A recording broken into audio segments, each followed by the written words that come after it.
En el escenario 2 de la epidemia, todos debemos cuidarnos, en especial las personas mayores de 60 años. No hay que temer. Aleja el virus con las medidas básicas de higiene y sana distancia. Si no tienes que salir, mejor quédate en casa. Pero si debes hacer compras o trámites, pide que alguien te ayude. Si tienes fiebre, cuerpo cortado o tos seca, ve pronto al médico, aplicando mis consejos para una sana distancia. Y recuerda, quédate en casa. Gobierno de México. Al público querido, muy buenos días tengan todos ustedes. Bienvenidos a su noticiero desde el Cerro Grande, transmitiendo desde Chichimequillas, el Marqués. Les saluda Jimena Olguín. Hoy tenemos información de suma relevancia respecto a lo que hemos estado viviendo en los anteriores meses, cosa que a la población mundial ya nos tiene cansados. Así es, hablamos de la pandemia por SARS-CoV-2, que lamentablemente nos ha afectado a todos de una u otra forma. Para comenzar, ¿ustedes alguna vez se han preguntado por qué el virus SARS-CoV-2 sigue en nuestro ambiente y por más que nos vacunemos y demás, este no cede?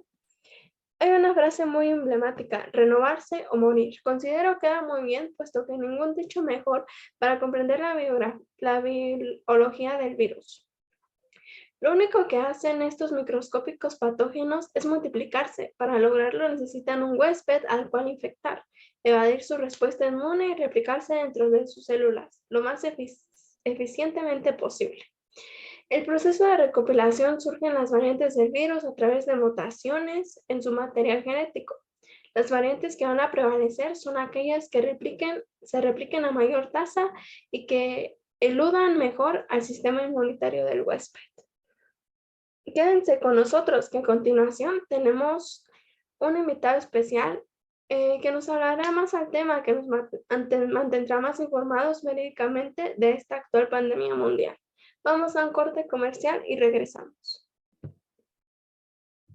Si te toca recibir la vacuna contra la COVID-19, toma en cuenta estas recomendaciones. Antes de ir al centro de vacunación, desayuna y toma tus medicamentos. No llegues con mucha anticipación. Hidrátate bien con agua natural, sobre todo en zonas cálidas. Si tienes dudas, visita mivacuna.salud.gov.mx. Recuerda, la vacuna es segura, universal y gratuita. Te protege y protege a quienes queremos. Cuidémonos entre todos. Vacúnate y no bajes la guardia. Secretaría de Salud.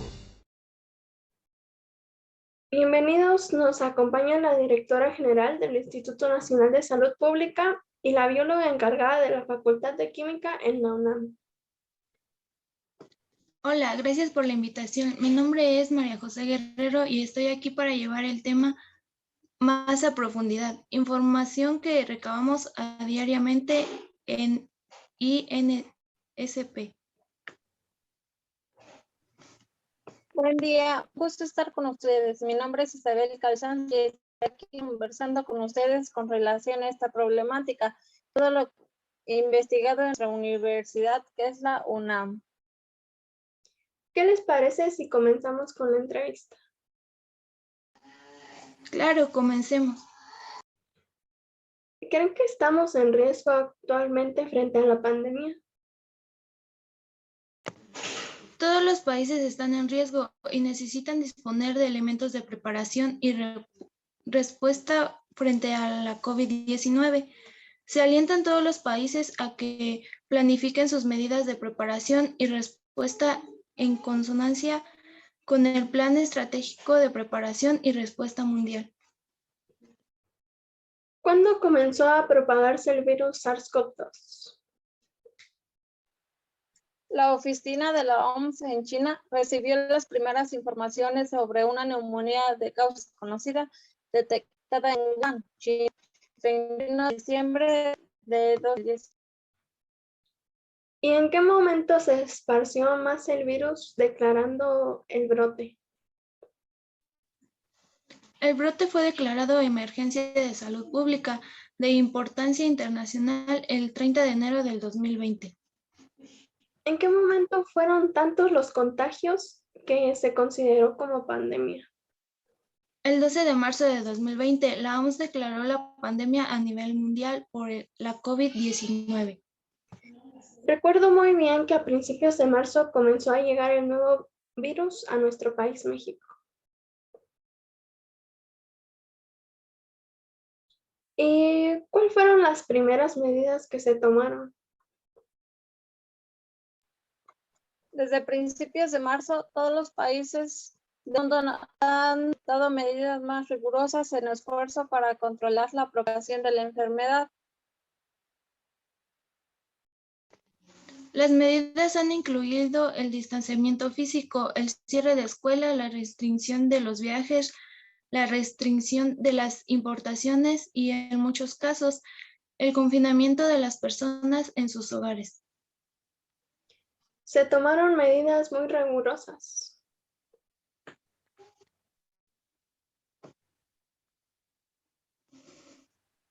Así es, muchos de los esfuerzos que han hecho los gobiernos y los farmacéuticos para combatir la pandemia se han centrado en generar vacunas lo más pronto posible.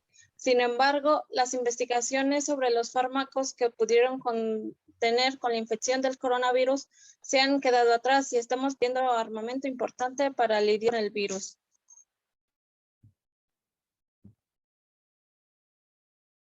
¿Qué fue lo más importante al saber que nos estábamos enfrentando contra un virus muy desconocido para la humanidad?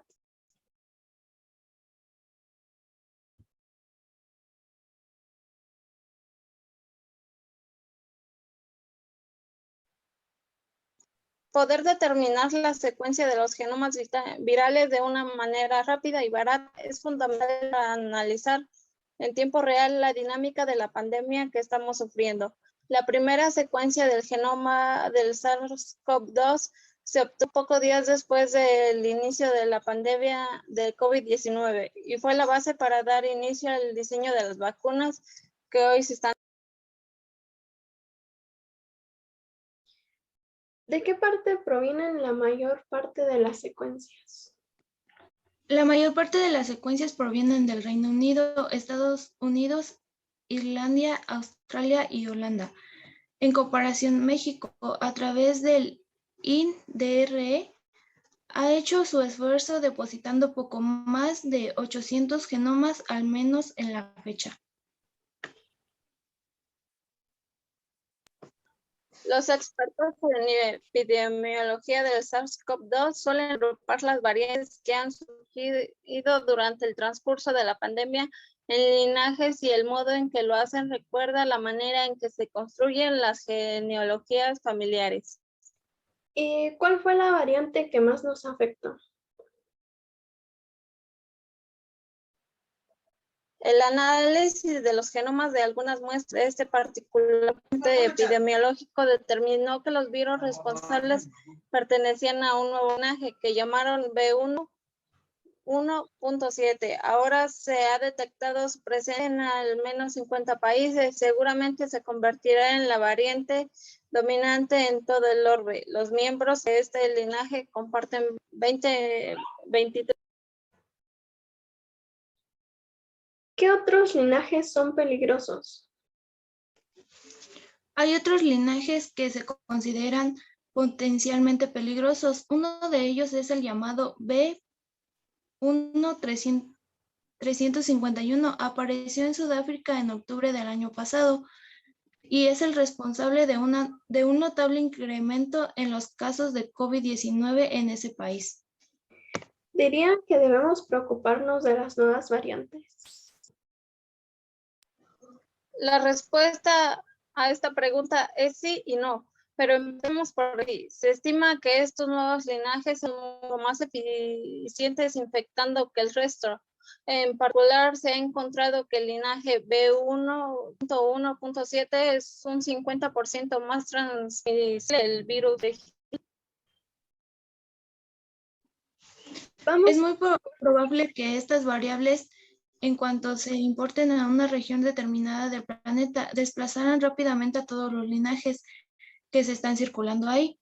En otras palabras, veremos un pico en el número de casos y de muertes en todas aquellas regiones en las que estos linajes se hagan presentes. Vamos a un corte comercial y volvemos. No se vaya, que próximamente hablaremos sobre las vacunas.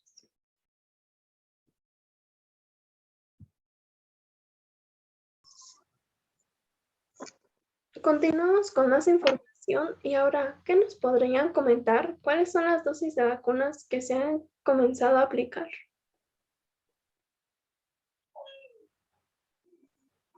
Sí, claro, se han comenzado a aplicar millones de dosis tales como Pfizer, AstraZeneca, Sputnik, Sinovac, Covax y CanSino. Ya para terminar, ¿hay algo más que nos quieran comentar?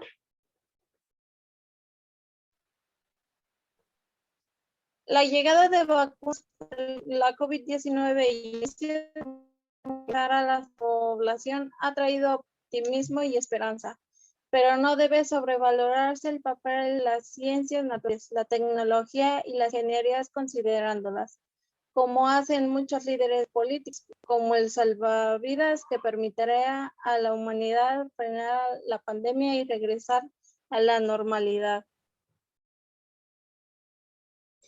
Gracias por estar aquí presentes con nosotros. Hasta la próxima.